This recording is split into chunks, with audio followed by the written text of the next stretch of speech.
श्रीराम. सर्व श्रोत्यांना हृदयापासून प्रेमपूर्वक नमस्कार.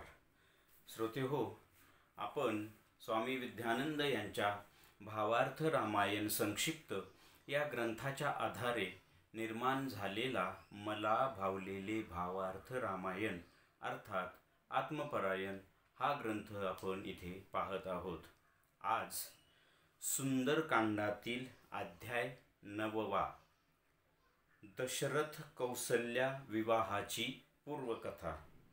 ओम श्रीराम. सीता मातेचा घात करण्यासाठी रावण आता सिद्ध झाला आहे. परंतु तेवढ्यात तिथे मंदोदरी उपस्थित होते. मंदोदरी रावणास म्हणते की जर तू सीतेचा घात केलास तर त्या क्षणी हनुमंत तुला मारून टाकीन आणि मी तुझी धर्मपत्नी असताना अधर्माने सीतेला मिळवण्याचा खटाटोप करणे हे अयोग्य आहे असे म्हणून ते रावणाला घेऊन आपल्या राजमंदिरात जाते. तिथे गेल्यावर रावणाला ती सांगते की श्रीराम हे नृसिंह रूप आहेत व तुझा हिरण्यकश्यपू सारखा वध करतील. मग ती मंदोदरी रावणास दशरथ कौसल्याच्या लग्नाच्या कथेची आठवण करून देते व म्हणते की तेव्हा राजा दशरथाने तुमचा जसा पराजय केला होता तसाच पराजय हे दशरथपुत्र श्रीराम करतील. एवढेच नाही तर तुमच्या कुळासह तुमचा विनाश होईल. म्हणून म्हणते की सीतेला सोडून दे. आता आपण साधकाच्या दृष्टीने पाहू. मग ती साधकाची सात्विक बुद्धी म्हणजेच मंदोदरी त्या अशुद्ध अहंकाराला म्हणजेच रावणाला बोध करते की बाबा रे, अशा या अशुद्धपणाने, अहंमन्यतेने, गर्विष्ठपणाने ती चैतन्यमय परमशांती म्हणजेच सीतामाता तुला कधीच मिळणार नाही. आणि मग या अशुद्धपणाने व विकार वासनेने त्या परमशांतीला मिळवण्याचा जर तू प्रयत्न केलास तर तुझ्या अस्तित्वासह तुझ्या संपूर्ण कुळाचा म्हणजे अंतरंगातील सर्व मंडळींचा सर्वनाश होईल. म्हणून म्हणते की त्या आत्मस्वरूप सद्गुरूंना म्हणजेच श्रीरामांना शरण जा. ते तुला गुरुप्रणीत साधना देऊन ज्ञान, भक्ती व कर्मयोग शिकवून गुरु कृपांकित करतील व आत्मदर्शन घडवून आत्मस्थिती प्राप्त करून देतील. तेव्हा मग ती परमशांती तुझ्या ठिकाणी आपोआपच स्थिर होईल. आता आपण या अध्यायाचे सार थोडक्यात पाहण्याचा प्रयत्न करू. इथे रावण अशोकवनात येतो, वाटिकेत येतो. सीतामातांना आमिषे दाखवतो की मी तुला पट्टराणी करेल, मंदोदरीला तुझी दासी बनवेल वगैरे वगैरे. परंतु सीतामाता उलट त्याच्यावर पलटवार करतात, त्याचे वाभाडे काढतात. मग तो सैनिकांना आदेश देतो की सीतामातांना मारून टाका. तेवढ्यात तिथे मंदोदरी उपस्थित होते. मग ती मंदोदरी रावणाला म्हणतेस की तू जर सीतेचा घात केलास ना आत्ता तर हनुमंत तुला याच क्षणी मारून टाकतील आणि मी तुझी धर्मपत्नी असताना तू अधर्माने सीताला मिळवू शकत नाही. तुला श्रीराम जसं भगवान श्री विष्णूंनी हिरण्यकश्यपूला नृसिंह रूप धारण करून हिरण्यकश्यपूला मारलं ना तसं तुला श्रीराम मारून टाकतील. आणि दशरथ आणि कौशल्याच्या लग्नात तुझी काय परिस्थिती झाली हे तुला माहीत नाहीस का? तर ह्या सगळ्यांचा विचार कर आणि श्रीरामांना तू शरण जा, त्यांच्याशी मैत्री कर, नाहीतर तुझ्या संपूर्ण कुळासह तुझा विनाश हा अटळ आहे. आता हीच कथा साधकाच्या दृष्टीने कशी, तर साधकाची सात्विक बुद्धी अशुद्ध अहंकाराला बोध करते. ती सात्विक बुद्धी म्हणजे मंदोदरी, अशुद्ध अहंकार म्हणजे रावण.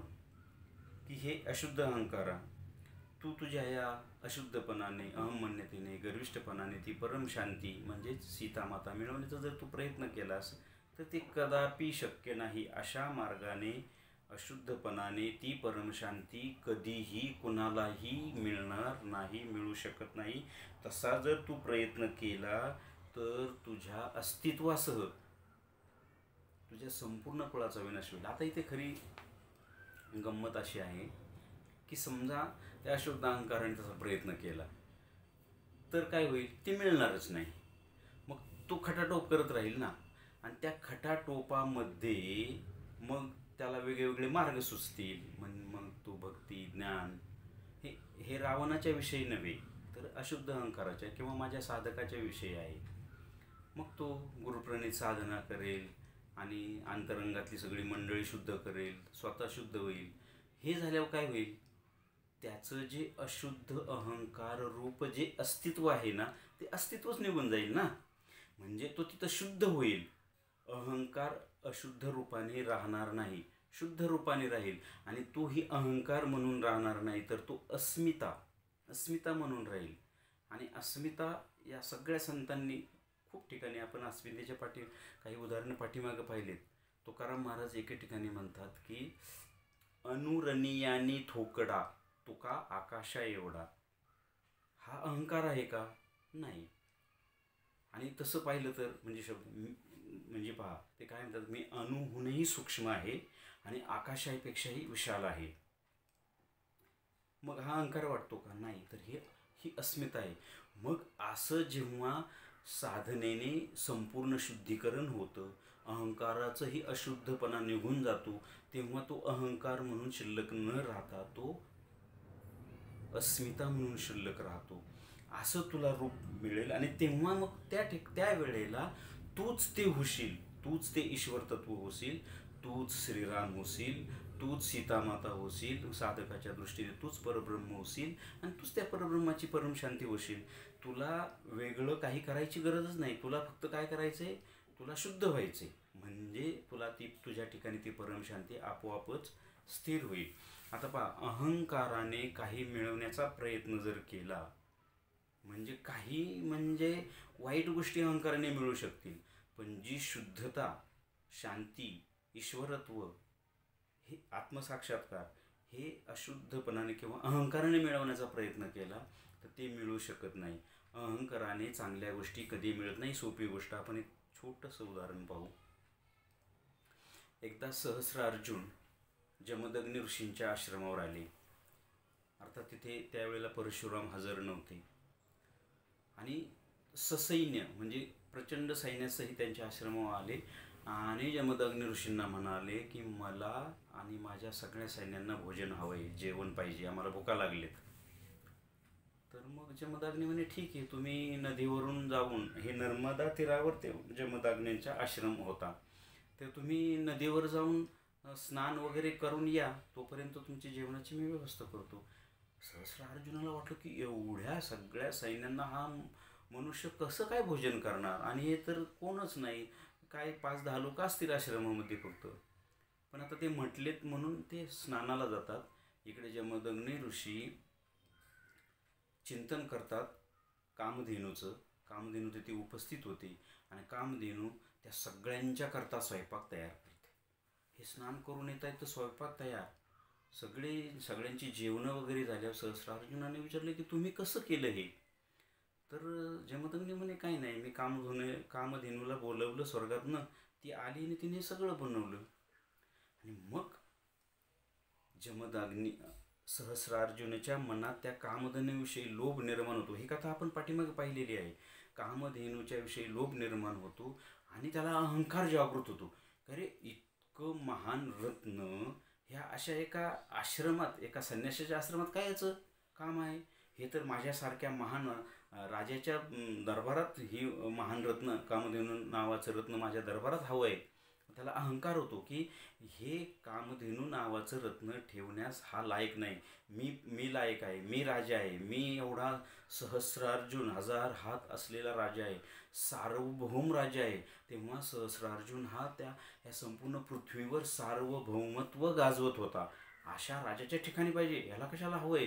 आणि मग तो जबरदस्तीने ते कामधेनूला घेऊन जायचा प्रयत्न करतो. तिथं युद्ध छेडलं जातं. ज्या कामधेनूनं भोजन दिलं तीच कामधेनू अनेक सैन्य निर्माण करते आणि सहस्रार्जुनाच्या सैन्याचं आणि त्या सैन्याचं युद्ध सुरू होतं. परंतु यामध्ये असं होतं की सहस्रार्जुनाकडून जमदग्नींचा वध होतो आणि या सगळ्या गडबडीत कामधेनू मात्र स्वर्गाला निघून जाते. आणि मग सहस्रार्जुन पश्चाताप करतो की बाप रे, आपण काय केलं. कामधेनू तर नाहीच मिळाली आणि आपल्याकडून ब्रह्महत्येचं पातक झालं. नंतर ही गोष्ट परशुरामांना कळते. परशुराम येतात तेव्हा रेणुका माती सगळी कथा सांगते आणि परशुराम जाऊन सहस्रार्जुनाशी युद्ध करतो आणि त्याच्या सगळ्या कुळासहित त्या परशुरामाचा विनाश करतो. इथे मंदोदरी सांगते की तू जर अशुद्धपणाने सीतामातांना मिळवण्याचा प्रयत्न केला तर तुझा कुळासहित विनाश होईल.